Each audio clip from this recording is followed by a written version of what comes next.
Азыр биз Ош облустук ооруканасында турабыз. Бул жакта автоунаалардын кирүүсүнө тыюу салган белги турат. Бирок ага карабастан айдоочулар бул жактан түз өтүп, автоунаалардын тыгынын жаратат. Андан сырткары жөө адамдар өтүүчү жолду дагы автоунаа токтоочу жайга айлантып алышкан. Мындан улам жөө жүргүнчүлөргө дагы ыңгайсыздыкты жаратышууда. Монуев көчөсү менен Мадымаров көчөсүн туташтырган бул жолдун аталышы жок. Облустук ооруканага келген жарандар үчүн жолду бир тараптуу ачып, жол белгилерди орнотушкан. Деген менен айдоочулар мыйзамга баш ийбей, мүмкүн болбогон жакка жүрүп, карама-каршы багытка айдашат. Автоунаа ээлери акылуу унаа токтотуучу жайлардан качып, жол боюна машиналарын коюп алышат. Мындан улам жөө жүргүнчүлөргө ыңгайсыздык жаралып жатканын айтышат. Мына биз азыр иште келатабыз. Жолдордо машиналар көп. Каяка басыш үзүлбөйбүз. Жолдорубуз начар. Мына чөлчөк болуп атат. Азыр иштен чыктык.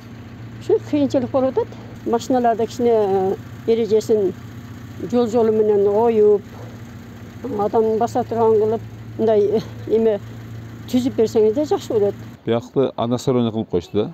Бияктан келет, бияктан чыгып кетет. Азыр ошо кыйынчылык болуп атат кичине. Тротуарчы?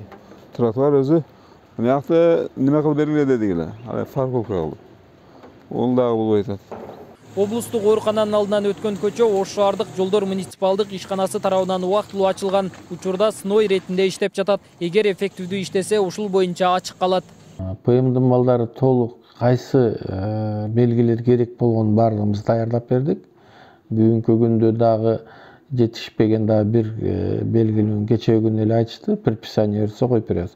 Баягы жолдун четине автомобилдер токтотуп коюп атпайбы, ошого остановка запрещен деген знак 327 деп коебуз, ошону коюп бергиле деп атат. Аны да коюп беребиз. Ошону менен ал көчөгө толук белгилери коюлуп бүттү. Баягы элдер машинасы токтоп эле скорый киргенге мүмкүнчүлүк жок деп, эгерде больницанын главврачы кайрылса, аны кайра жабышка туура келет.